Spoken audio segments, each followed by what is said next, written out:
There are other measures that are using the item response theory to better calibrate their measures. The problem with most measures is that there are no consistent distances between one score on the measure and the next score on the measure. With this, the measures responses are evenly distributed so that we have a much better understanding of what it means to have a score of 50. And other measures are using this technique, but they haven't done the background work that allows for the quality of interpretation. Quality of life is important at every stage of the disease, even when symptoms are relatively mild. For people who are very high functioning, if they have a change in their function that may not be noticeable to other people, but very important to them, that affects their quality of life. I think that the more frequently these measures are used, the more likely they are to be accepted. I presented a poster at the meeting yesterday that looked at a more in-depth validation for multiple sclerosis, looking at the walking, the upper extremity, the fatigue, and the sleep scales.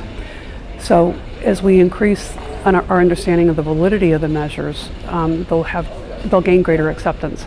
But there are also many trials that are already including these measures as secondary endpoints. And I think as people become more familiar with the measures themselves and how easily they're interpreted, they will be increasingly accepted for use, both in clinical trials and in practice.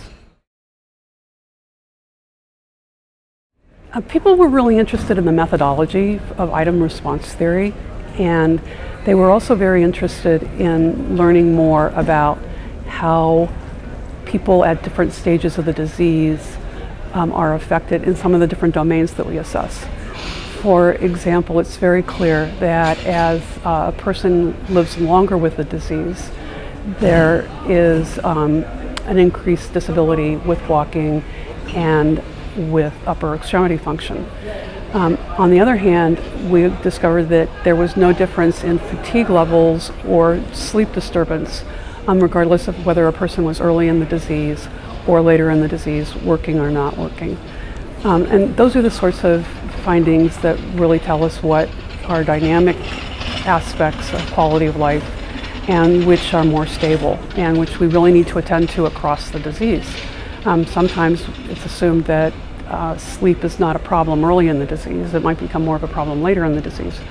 But actually, it seems to be highly correlated to fatigue, and if we can manage someone's fatigue through better sleep treatment, we're ahead of the game with our patients. Well, we're actually preparing a use in clinical practice for these measures, and we expect that they're going to have a big impact in better understanding how MS affects individuals. Right now, clinicians, when they see a patient for their very brief visit, they're focused on the disease-modifying therapy that they're on, any sort of changes that they're experiencing. We're planning that individuals will take these questionnaires in advance of the appointment, and that the clinician can have a dashboard that shows them how they're functioning right now and across time on other important symptoms. And it makes it much more efficient for clinicians to address these different aspects of quality of life during the encounter.